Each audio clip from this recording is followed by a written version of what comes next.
Until last year, I lived in Delhi. You may all know New Delhi, which is the capital of India. And New Delhi is sort of a small township within the larger urban agglomeration that is Delhi. Delhi is huge. We can't really kind of draw its borders. It sprawls, it bleeds southwards into one state, it bleeds eastward into another state. It's massive.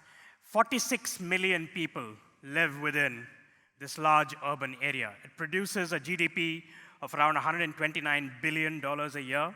That's 7.5% of India's GDP. So it's not really a city in the way that we have been thinking of cities so far. It's more like a mega city or a super city. And like all mega cities and super cities around the world, if you're thinking of Lagos, Beijing, Mexico City, it comes with a set of problems, and these are familiar problems. The roads are choked, there's too much traffic. The air is foul, there's a lot of pollution. There's shortages of really essential commodities, water, power. There are shortages of civic workers, of policemen. There isn't enough affordable housing. And worst of all, Delhi is home to some of the most bitter inequality you'll see in the world anywhere. A billionaire can walk out of one of the world's best five-star hotels and he can walk down the road, and within 100 steps, he'll meet somebody whose income is less than $1 a day. So on the surface of it, Delhi doesn't seem to be like the kind of model for the future of human civilization. I'm here to tell you a couple of things. I'm here to tell you, A, that urbanization is inevitable, that there are super cities in humanity's future, but B, why that is not necessarily a bad thing. The UN estimates that in 2010, around 54% of humanity lived in cities. That's 3.9 billion people. And if you project that forward, that's 67% of humanity. Now, that's 67% of a much bigger base. It's 6.3 billion people living in cities around the world. And if we just toggle back and forth, you can see where the growth is coming. It's coming in the developing world. Pakistan, Indonesia, the Philippines, the Democratic Republic of Congo, these are the countries that will be home to more and more megacities, cities with populations in excess of 10 million people. And there's a reason for this. If you look at the patterns of economic growth in these countries, you can see that the growth is centered in the cities. It's leaving the rural areas behind. As a result, the cities become magnets for poor people from the countryside, from villages and smaller towns, to look for employment, to look for education, to look for income. And there's a cycle here that we can describe. As a country becomes more and more prosperous, it's being driven by its cities, which are the economic engines of growth.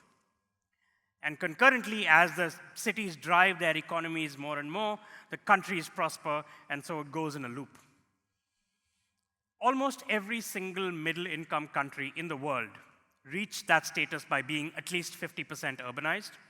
Almost every single high-income country in the world reached that status by being roughly 70 to 80% urbanized. And we're talking about loops. There's another loop that I just want to point out here quickly before we move on, which is as a city grows bigger, it takes up more and more of a share of the country's budget, its resources. And as that happens, there's less to spend on small villages, on the rural areas, as a result of which more people come from those areas to cities looking for work. Cities grow bigger, they take up an even more bigger share of the budget. It's a cycle, it just keeps feeding on itself. So these are a few of the reasons why, economically speaking, we are looking at an inevitable move towards increased urbanization, in my view. But I'm here also to point out that there are a couple of reasons why this is a very good thing, or this could be a very good thing. And the first thing is something that should be top of our minds right now anyway, which is the environment. The denser a human settlement gets, the more energy efficient it becomes. If you look at the average resident of New York City, and if you compare him or her to the average suburban resident in the same city, the New York City resident emits 4,462 pounds of carbon dioxide less in terms of transportation-related emissions than the suburban resident. If you look at the average household in New York City versus the suburbs, the differences in terms of the numbers of the pounds of carbon dioxide emitted per year is in the range of tens of thousands. And there's a further law here that we can look at. Scientists have found that for every 1% increase in population in terms of the density in a city, as a city transfers from a city to a super city, in other words, the per capita emissions goes up only by 0.8%. And again, as economic output grows, the emissions per unit increase in economic output is smaller and smaller.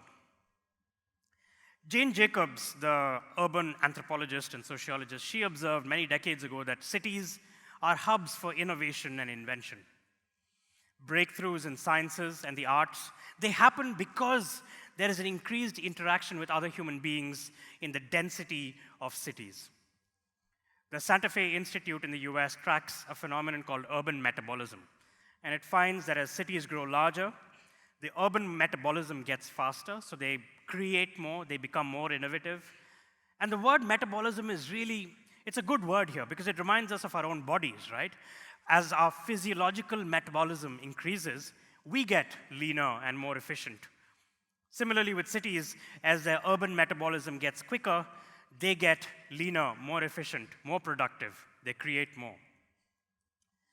The third benefit I want to point out to you in terms of this inevitable urbanization is the alleviation of poverty. Cities are the best engines of economic growth that human beings have invented till now. And they are to be relied upon to lift more and more, increasing millions of masses of people out of poverty. More than 80% of the world's GDP comes from urban areas, from urban production. The Asian Development Bank tracked countries in the East Asia Pacific from 1991 to 2008, and it found that the number of poor people in these countries dropped from 871 million to 264 million in that time. At the same time, the urban population in these countries doubled. So there's a strong correlation here between these two trends. Poor people come to cities because they want more access to healthcare, more access to education, more access to employment. Now, there are some caveats here, of course, and we're going to get to that. But I want to talk about how we should also get cities right.